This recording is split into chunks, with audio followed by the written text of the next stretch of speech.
Today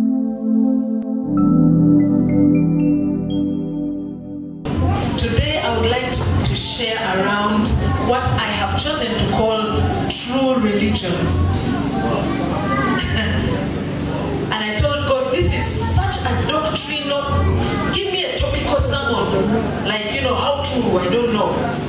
how to change the world. Give me something topical. But true religion is it sounds so doctrinal. I don't think I can handle this. And the Lord said, you think you're the one going to share? I am the word is mine, and the people are mine. So when I tell you to do that, do that. So I'm going to share around true religion this morning. And to begin with, I would like to point out, and many of you will agree with me, that when we talk about religion in the born-again circles, that word is quite detested.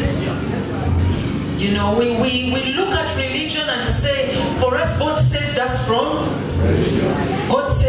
religion. Religion is looked at many times in our born-again circles as old-fashioned denominations that no longer work. I was dead in the Church of Uganda, or I was dead in the Catholic religion. I was dead in the world of religion, and then Jesus saved me. I no longer worship in those old-fashioned ways because Jesus saved me from religion. I do that a lot to keep you awake, like a class. And you could see this man really loved God. And there was this young girl, campus style, figure 8 and shortish dress, and looking very campusy. And this old gentleman asked her if she knew Jesus, if she was born again. She said, yes, we are born again. And so he started to sing this hymn. He said, do you know what this hymn says? And she says, don't sing me those hymns. For us, Jesus saved us from those old religious things. And as I watched that scenario, I told myself, this gentleman is so full of Jesus and is being brushed off as a religious, old-fashioned guy who needs to be saved. And here is this campus girl feeling like Jesus saved us from those religious things. So we have this perception of religion in the born-again circles that negates it so much. Some of us claim Jesus hates religion. Jesus hates religion, and we come to church and we pray against the spirit of religion. You are not strong enough. And we pray against the spirit of religion. Yes. So that's our perception. Let's look at the dictionary definition of religion. The dictionary defines religion as belief in and worship of a superhuman controlling power, especially a personal god or gods. It also says religion is a particular system of faith and worship. There is a system in which we worship, and there's a system within which we practice our faith. It also defines it as a set of beliefs and practices. Tell me, are we born again not a religion if we go by that definition? Are we a religion or are we not? We are. We believe in and worship a supernatural God, and He is personal to us. That's what the definition says. That's what we do. It's a particular system of faith and worship. We have a way in which we worship our God. We can't deny that. And we have the tenets of the faith that we believe in, a set of beliefs and practices. I believe in God the Father Almighty, the creator of heaven and earth. I believe in Jesus Christ, His only Son. There are things that we believe in. We believe in the Holy Trinity. And if you come and you have beliefs that are outside the Word of God, the way God gave us His Word, we will say you do not belong here because we believe in the written Word of God. Those are sets of beliefs and practices. So to say that we are not a religion, we were saved from religion, is a little bit of a fallacy. All right? Maybe you say that is a worldly, a dictionary is a worldly book, or else we are biblical people. Let's look at what I got from a Bible dictionary. The Bible dictionary defines religion as belief in and reverence for God, who is recognized as the creator and ruler of the universe. It also defines religion, the Bible dictionary, as an organized system of doctrine with an approved pattern of behavior and a proper form of worship. That definition, I know I'm being a bit academic, don't worry, I'm coming, I am coming. Some of you are saying, but now this is some Tunamarako, will we really finish? I am coming, don't worry. And so, when we look at even the Bible definition of religion, it doesn't differ much. And so we are a religion. When we fill forms, I have seen the way born again fill forms. When they ask religion, we're right there, born again. You know? Jesus did not hate religion. What we are calling religion is false religion. Jesus hated false religion. And when we come to church to pray against religion, we come actually, what we are doing is we are praying against false religion. That's what we are doing, and that's correct. It's only our terminology that is wrong, but then what we are doing is okay. Okay? We are praying against false religion. Jesus qualified, and the Bible qualifies what it calls true religion. What it calls true religion. So let's look at what false religion is very quickly. What we generalize as religion is false religion.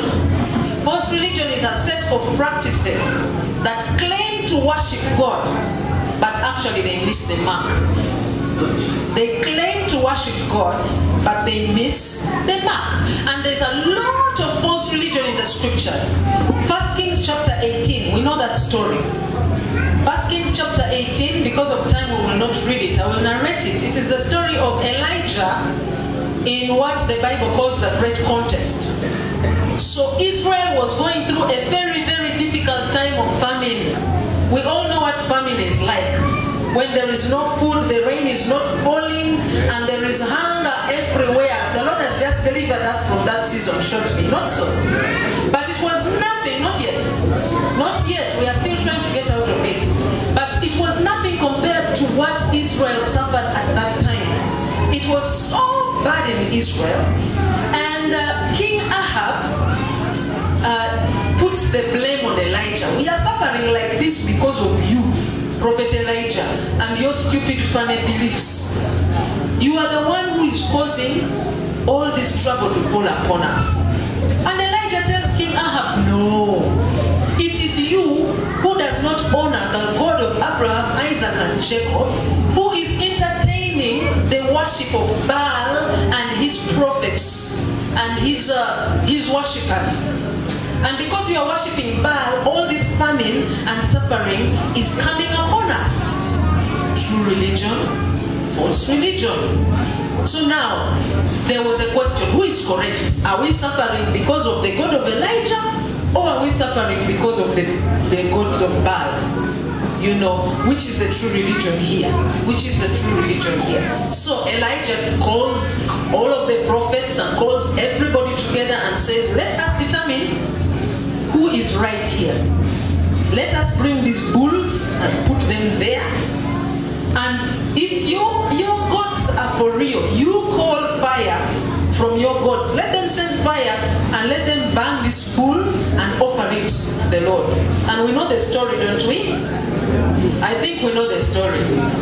The prophets called upon the gods of Baal. They danced, they cut themselves, they bled, and no fire came from heaven to burn the offering. And then what about Elijah? Elijah calls on the fire of God. Actually, he told them to first pour water. I want to show you that my God is real. He pours water and the whole place is wet, and he calls upon God, and in no time the fire of God comes from heaven, consumes the entire pool and consumes all the material that is surrounding the offering as well. And then, how does it end? It ends by everybody acknowledging that the God of Elijah is the true God. Hallelujah. False worship, false religion, true religion. Amen. And there are tons of other examples in the Bible where false religion comes in. Remember when Moses went to the mountain to seek after God, where he got the 10 commandments? And then these people down here, the Israelites, got impatient. Moses is taking too long. Moses is taking too long. Let us form a God of our own, the way the Egyptians used to do. And we worship that God. This God will work for us. That God is too slow. Isn't that how we are every day in life? When God is too slow in quotes, we find our own ways of getting things done, which are wrong, because God's right way doesn't seem to be working for us. God forbid. The devil never gives us anything for free. Tell your neighbor, the devil will never give you anything for free. Yes. Many times we will go to the wrong way of getting solutions, but you will pay for that. It will come round and you will pay for it. It is only God's blessings that come without sorrow. But those blessings that come from the devil, they come with a lot of sorrow. One way or the other. It may not be immediately, but you will pay dearly for that. And so, the Israelites build a calf. Aaron, they convince Aaron, and Aaron helps them. They build a calf. They start worshipping the calf. True religion was up on the mountain. False religion was down here worshipping a golden calf. And you know how that ended? Those who worshipped the golden calf, the ground opened and swallowed them. You people, we are blessed. We live in this time and season of grace. I think all of us would be under the ground one way or the other if it wasn't for the grace of God. And then there was Athens. Do you remember Paul? Paul went to the town of Athens. Athens had so many gods. And Paul's heart was broken. He said, all these gods are your effort of trying to look for the true God. This is not the true religion. This is all false religion. The true God is found in Jesus Christ. And he labored to explain that to them. And the examples are countless. In Isaiah 44, you'll read it when you get home. From verse 12 to verse 20 of Isaiah 44. Isaiah mocks. He mocks the people of Israel who choose to carve images and then bow down and worship those very images which they have just carved by themselves. And they say that these images are going to save them. That is all false religion. All false religion. So what we do pray against, brethren, is actually false religion. But we must know and we must pursue true religion. Amen.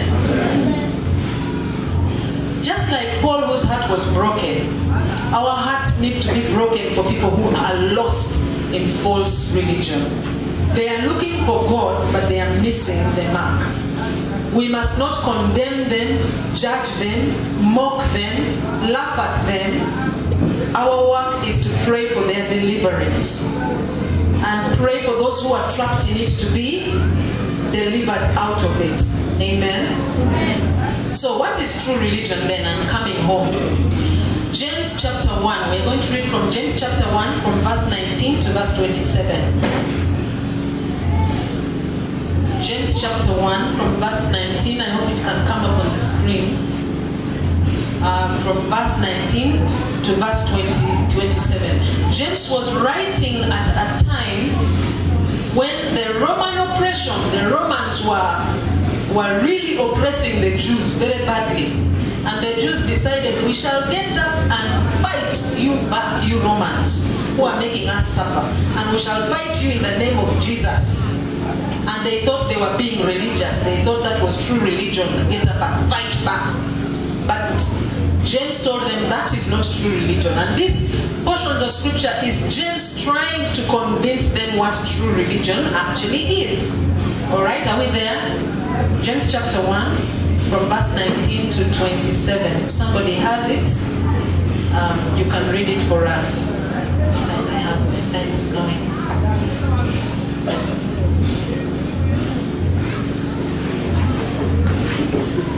All right.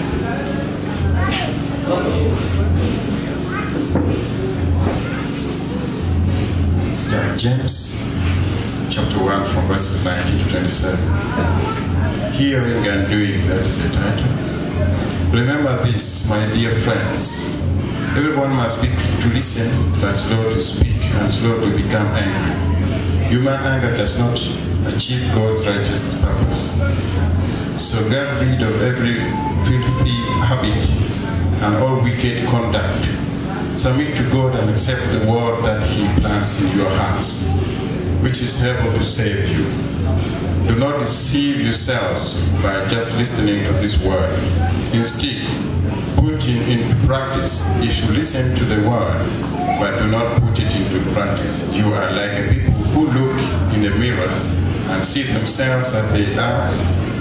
They take a good look of themselves and then go away, and one forgets what they look like. But if you look closely into perfect law that sets people free and keep on paying attention to it, and do not simply listen and then forget it, but put into practice, you will be blessed by God in what you do. Do any of you think you're religious? Do any of you think you are religious? If you do not control your tongue, your religion is worthless, and you deceive yourself. What God the Father considered to be pure and genuine religion is this: to take care of orphans and widows in their suffering, and to keep oneself from being corrupted by the world. Thank you. Did you hear that? The last two verses, he starts defining it as true religion. Is keeping a good reign over your tongue, what you say. True religion is looking after the orphan and the widow. But before he reaches that, he has named many other things that he considers true religion. You must be quick to listen, slow to speak, and slow to become angry. Now, I am speaking to born-again believers, and none, whether you're not saved, there's opportunity today is there for you to do that. True religion is being quick to listen, slow to speak, slow to become angry. True religion. Okay, so I'm talking to believers who speak in tongues, chase out demons, attend every prayer meeting, lead us in worship, and do all the spiritual dynamics that we normally do. Let me tell you what true religion is. Being quick to listen, slow to speak, slow to become angry. It is getting rid of moral filth and evil and accepting God's word. It is not merely listening to the word and then forgetting it, but it's doing it. It is being able to control the tongue. These are things James is telling us. It's being able to look after the orphan and the widow. This is true religion. What do I notice about all these things James is saying? Sometimes we think the book of James is about do's and don'ts. Let me tell you, the book of James is about the Holy Spirit. It's about the fruit of the Spirit. The fruit of the Spirit, so that you don't sleep. Repeat that with me. The fruit of the Spirit. Because being quick to listen, slow to speak, and slow to become angry is somebody who is really patient. You're patient with difficult people. You're patient with people who get angry with you. You're patient with people who are bewitching you. Patient with people who are trying to seduce your husband away from you in your marriage. You are patient with people who are wishing you not well. Patient with people who are irritating. Patient with people who you would rather do away with. If we are not patient with those people and we treat them back the way they treat us, however much we come here and go through our religious practices and our doctrines, it's not considered true religion. It's patience. It is self-control. If you notice, all those things I'm talking about are the fruit of the Spirit. In Galatians 5:22, the fruit of the Spirit is love, joy, peace, patience, kindness, goodness, gentleness, faithfulness, self-control.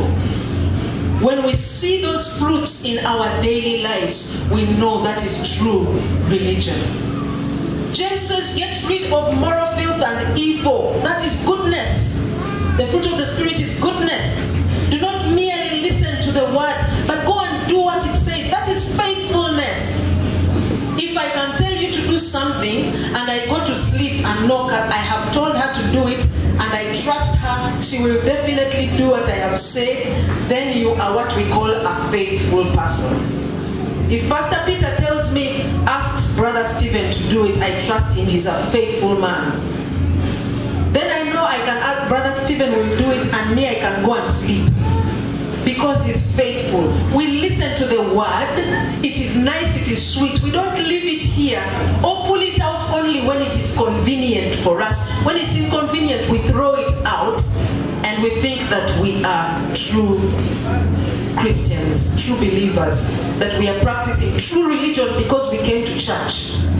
James is saying, no, no, no. It's when you take it and you are faithful to follow through with what it says, fruit of the Spirit.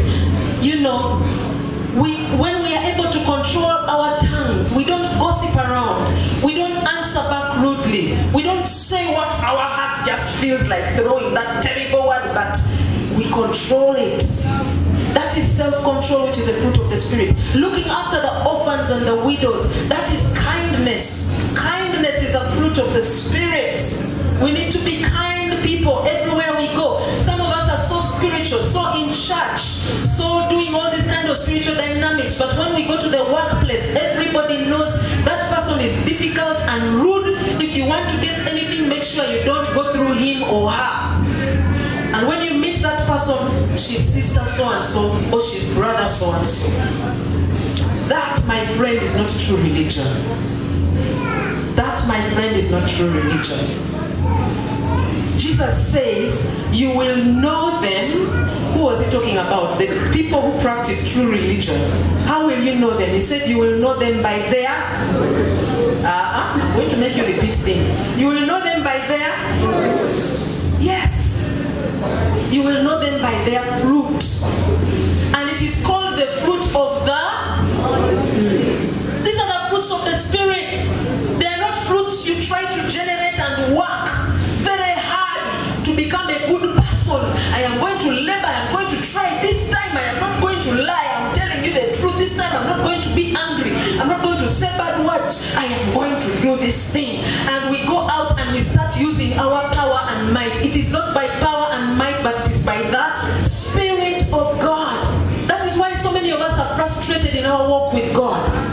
Because we got saved and we have claimed that we live by the grace of God, but in reality we throw away the grace of God and start doing things in the flesh. We start doing things in the flesh and we keep failing and we keep failing. We have forgotten that this fruit is of the Spirit. We must remain connected to the Holy Spirit. We must remain in touch with Jesus.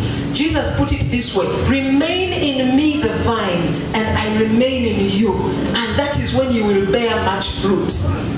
If we are not spending time with God, reading His Word, learning from Him, drawing from Him, loving Him, but we are so busy with a lot of spiritual dynamics, activities, practices, recitations, and singing songs of worship, but we are not connected to the vine, my brethren, that is false religion. And we're going to be trying to do these things James is telling us in the flesh. And we will keep on failing. But this fruit is a fruit that comes from the Spirit. It is not do's and don'ts that we follow using human effort. Too many believers are trying to live the Christian faith in the flesh and are getting frustrated. Depend on the Holy Spirit. He will naturally change your DNA. and make you want to naturally serve God without striving, suffering. You know, where the Spirit of the Lord is, there is liberty. It is not misery and oppression and this tough life that I don't want to live. No, it's this wonderful life that I love to live. Amen? Am I making sense? Yes, thank you. So it's about the fruit of the Spirit. So I am speaking today to both believers and non-believers. If we want to live right, we should get more of God's Holy Spirit in us. True religion is by the righteousness of God, not our own righteousness. The Bible calls our righteousness filthy rags. Philippians 2:13 tells us, work out your salvation with fear and trembling. But it goes on to quickly add, for it is God who works in you to will and act according to his purpose. It is God who works in you to make you do the right things. You need to have that God alive and active in you for you to be transformed and changed. If you are sitting under the sound of my voice and living the Christian life is so hard and you just keep on failing, I want to suggest to you that you are trying to do it in your own strength, even if you are born again. Or you're not born again, you're going to fail completely. Because it is God who works in us to live and act according to his good purposes. Amen? Where there are too many unbiblical laws that are oppressive to follow and causing sorrow and chasing people away from God rather than drawing him to God, then we are heading to false religion. Because where the Spirit of the Lord is, there is liberty. Sometimes we are trying so hard to live correctly for God, we even introduce our own traditions and our own laws. They are not there in the Bible. We are working very hard to please God. And those very laws and traditions we bring into the church are the ones oppressing us and are the ones hindering us from living right before God. And they make the Christian life more miserable, and yet the Spirit, where the Spirit of God is, there's righteousness, peace, and joy in the Holy Ghost. Righteousness, peace, and joy in the Holy Ghost. If you are born again under the sound of my voice, and you are not experiencing his righteousness, peace, and joy, may I suggest that you need to surrender by faith to the Holy Spirit to become alive and active in your life. Amen. So we introduce all these human laws, and I'll talk about them a little later, and they make the Christian life, which Jesus died to give us, abundant life, it makes it instead miserable. Amen. False religion emphasizes human effort rather than the work of God. Paul said you started in the spirit, but now you are ending in the flesh. It is when we remain in God and he prunes us that we are, and we gladly receive his pruning, that we are transformed and we enjoy the fruit of his Spirit. The fruit of the Spirit is not by how much spiritual activity we are involved in, but how much we cooperate with God's Holy Spirit. Have faith in the Holy Spirit. Have faith that the Holy Spirit can help you, and then surrender to him and watch what he will do. See how he will change you. See how he will lift you. See how he will bless you. See how he will use you amazingly to do things you have never imagined or even thought of. People, I can stand here before you, and the Lord has blessed me with eloquence. I know, I speak eloquently, and I don't run out of words easily. I know it. I am struggling because my time is gone and I have a lot of words to say. It's not my problem. I can come here and say with my eloquence and with my ability to speak in public, I am going to stand up there and I'm going to transform lives, and I'm going to change people, and I'm going to turn them around. I can't do any of that. I'll be operating in the flesh. Millie doesn't change lives. Millie doesn't transform people. Millie doesn't cause healing. Eloquent words do not change people. This is a work of the Spirit. I must surrender to the Holy Spirit's anointing. He is the one that convicts man of righteousness, sin, and judgment, not Millie and all her eloquence.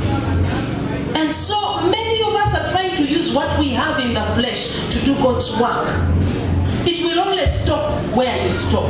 But when we surrender to the Holy Spirit, oh my God, we are amazed at how far He will take things.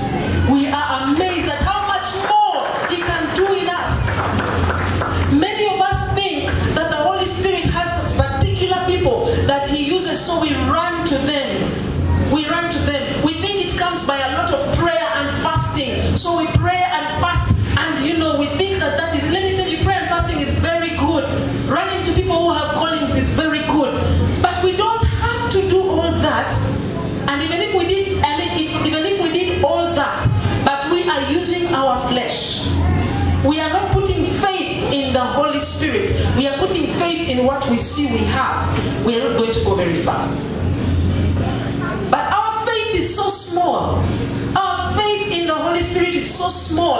We keep taking our eyes off of Him and putting our eyes on ourselves.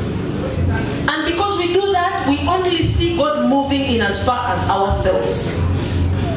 But God can do exceedingly abundantly above all we could ever ask of or even think of. Amen. Jesus denied those who are very spiritually active and yet did not bear any fruit. Do you remember that in Matthew 7:21? Jesus, in your name we prophesied, in your name we healed, in your name we did all this. And Jesus said, get away from me. I don't know you.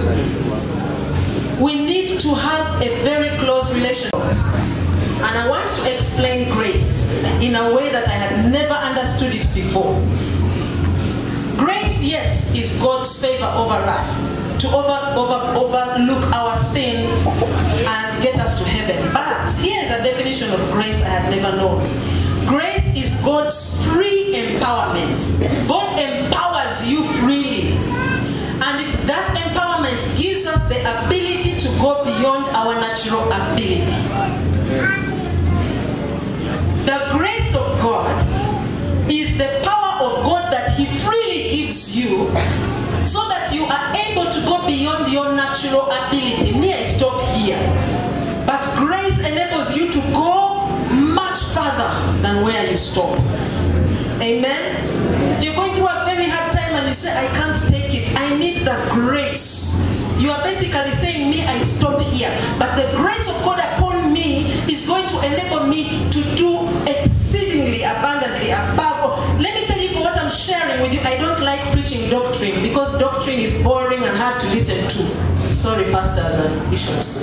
We prefer topical sermons that we can relate with. I don't like preaching doctrine. I don't know why I was led to preach doctrine this morning. But let me tell you, if we get that truth, the level of life we are living now, we will realize it is far below the potential we have when we operate by the grace of God. Far below. The suffering we are going through, the trials, the challenges, the difficulties that are facing us, and you are thinking about them right now as I'm talking, I know it. If we understood what grace means and we put our faith and trust in that grace, we would be much farther than those challenges. We would have overcome them a long time ago because we are trying so hard to sort them out in the flesh, and we are not calling upon the grace of God that is above us, putting our faith in that grace that will enable us to go much farther than these problems are. If we learned that secret, we would be amazed what God would do. But we have brought God down to our level. I am this small, therefore God will operate at this level of smallness. Pastor so-and-so, prophet so-and-so, evangelist so-and-so is that big. So God is going to operate at that level of bigness. Let me take my small self to that big pastor where God moves. God tells us in His word to widen your tents. Your tents are too small. Widen them so that I can fill them with my greatness. Amen. Widen you're not that small. You are powerful. You have the God of heaven and earth who is able to do much more than you can living in you. Widen your tent so that He can fit there. Put your faith in that grace so that that grace can do much more than you can. And you will be amazed.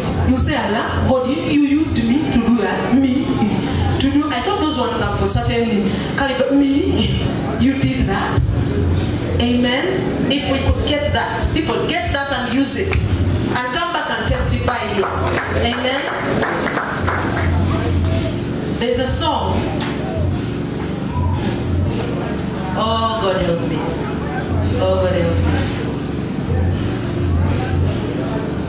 True religion is living by His grace, not using human effort. And I am talking to both believers and non-believers. Amen. True religion is evidenced by the fruit of the Spirit. I shared that. There's a singer called Don Francisco. Don Francisco sang a song that I think really talks about true religion. It's not about coming to church and doing everything the born agains do. Oh, I'm saved, I even pray at... It's not about where you pray. It's about the fruit of the Spirit. And Don Francisco said, I don't care how many buses you own as a church, or the size of your sanctuary. It doesn't matter how big the cross looks in front of the church. If it is sitting on a cemetery, it doesn't matter if you read the Bible, but it's all just in your head. The thing I need to ask you is, have you done the things I've said? Do you love your wife? When you come and shanda in tongues, then you go home and you give her 5-fold ministry. Abuse her and all those things. That's not true religion. For her and for your children, are you laying down your life? Then you say, I'm not married. But what about the others? Are you living as a servant to your sister and your brother? Do you make a poor man beg you for a bone? Do the widow and the orphan cry alone? Those are the things that show fruit of the Spirit. Fruit of the Spirit. I have verses which I will not give you. You can read them at home. Micah chapter 6 verse 8 and Deuteronomy 10:12. Amen. Amen. A mango tree will give you mango fruits. You can shout that I am saved, I am practicing true religion, I am born again, but the fruit is showing that a different fruit. The mango tree is bringing us popo, or the fene tree is bringing us... No, you will know them by their fruit. True religion is also evidenced by willing and pleasant obedience to God. Obeying God is a willing thing. You love it, and it is pleasant. If it is not pleasant, if you don't love it, if it is being thrown down your throat, that is not true religion. It happens when the gospel takes root in a person's heart, causing love for others. Amen. The love for God and gratitude over what He has done for us. Because God loves us so much and for what He has done, we willingly give our time. They are not forcing you all the time to go to church. Willingly you give time, you give talent, you give energy, you give money to care for people around you. Willingly, it's in your DNA. Why does it become so willing and so natural? It's because it's no longer you that lives, but it is Christ who lives in you. Amen. Many of us are so busy trying to be Christians, we have forgotten Christ. We need to use Christ, allow Him to work in us, so that He just makes this part of our DNA, and we love it. Amen. As I close, false religion among born again Christians. Jesus hated false religion. If you want to see how much He hated false religion, you see how He treated the Pharisees and Sadducees. He called them brood of vipers. You know what brood of vipers is? A clan and generation of snakes. You generation of snakes. He called them hypocrites. He hated that. Amen. How do we see false religion in born-again Christians? Number one is idolatry. Idolatry among born-again Christians. We worship things more than we worship God. Even good things. Even good things like marriage, children, money, our career, our jobs, our ministry activities. We tend to worship them more than God. You know, I am saved, but you touch my marriage. I will show you who I am. I will bring out all the evil things you have ever seen. I will even visit the witch doctor. But I'm saved. But when it comes to my marriage, salvation can sit. That's idolatry. You're worshiping something more than you are worshiping God. Okay?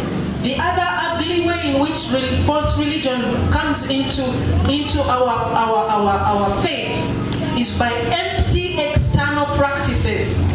Empty external practices that have no bearing with our relationship with God. We bring them in, okay? In Mark chapter 7 verse 9, Jesus rebuked the Pharisees for doing that. He said, you people, you are bringing your traditions from there and bringing them into church. And those traditions are chasing people away from God. They have nothing to do with God. Me, because you saw my disciples eating without washing hands. Now they are sinners. Now they need to be thrown out. It is what, and then he goes on to say, it is what comes out of a man that is sinful, not these outside things. Well, and then he lists those things that come out of a man: hatred and bitterness and murder and all these ugly things. Those are the things that we should be fighting against, not washing hands. And people now are running away to church because we are too legalistic. I remember Pastor Franco telling us how it came about that PAG pastors wear suits. The donors that time from Canada sent a container of suits. Okay? So when they sent a container of suits, it was agreed that the suits are not enough to go around for everybody. So let us give the suits only to the pastors. From that time, if you're a pastor and you don't wear a suit, now that is okay, because whether you wear a suit or you don't wear a suit, you will go to heaven. You know? Paul told us if they are weak in their faith and they believe, it's okay, because we shall see them in heaven. Right? But how many young people do we chase away? Because when you go there, your hair has to be down here, the dress has to be here, the what has to be there. They say, I don't want to be part of that. And they are missing heaven because of an external factor that has nothing to do with the word of God. If people start missing heaven because of external things we are forcing on them, that is false religion. It is oppressing people. It is making people hate being saved.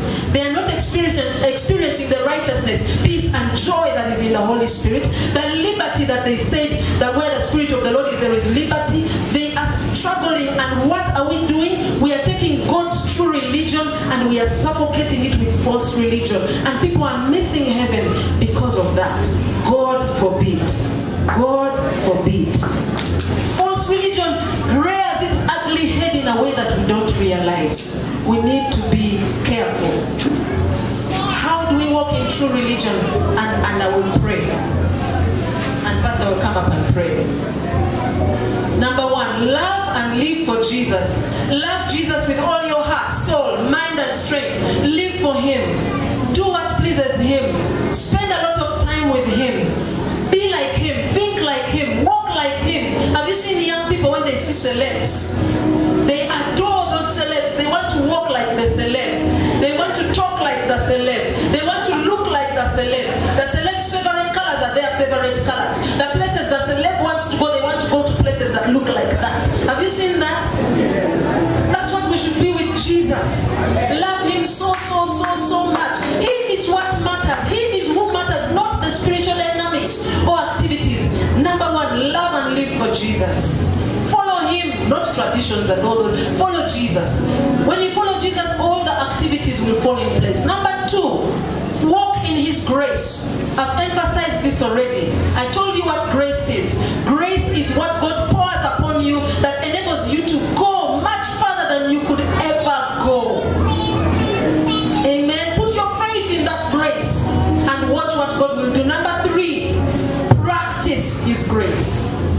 Practice. Don't just look at it and benefit from it, but practice. What do I mean?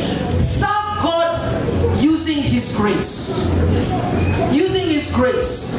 Don't come sing here and you are depending on your nice voice. You're depending on your smart uniforms. You're depending on how much you know how to play the keyboard in order to touch people. You will not, because you're not the ones who touch people. But but come here and say, Lord, your grace, your Holy Spirit that goes far beyond my guitar chords and my beautiful voice and my nice uniforms and my match practice. Pour that grace out, because it is that grace that can do much more. Put your faith in that grace and see what God can do through you. Ordinary. None of us here is ordinary, but that's what we call ourselves. Ordinary you. Ordinary you. Just watch what God can do through ordinary people. He loves that, because he says, when you are weak, that is when I am. That's when I am strong. When you are unable, that is when I can show you how able I am. Oh, no wonder Jesus said, oh, you people, how little your faith is. You unbelieving people, how small is your faith? Because we look at how ordinary we are. Even when we are praying, God, do this mighty thing, do this mighty thing, we are just looking at our ordinariness. No, look at the grace of God that goes beyond you and say, God, do this, do this. Don't give up when it doesn't happen. Keep doing it, keep doing it, keep believing, and we will be amazed at the things that God will do here. They will be heard abroad. They will be seen from afar.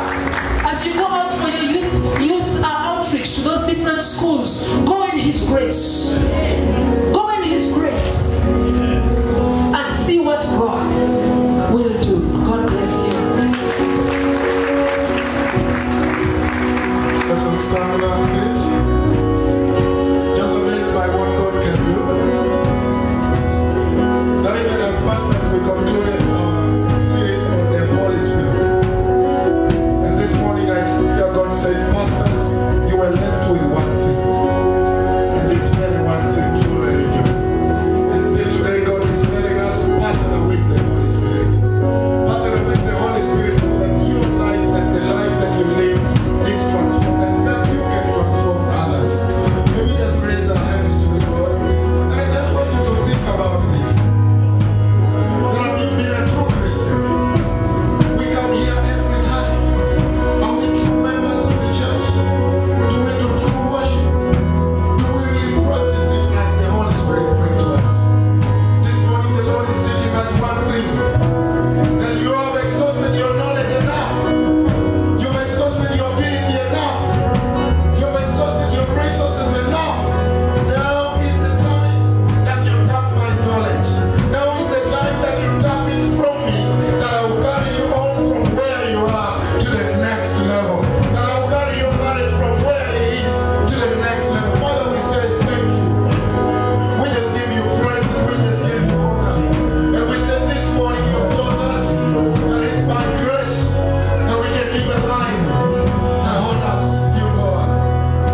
years and you're not born again. You know, the Lord has been here waiting for you, and He knew you would be here.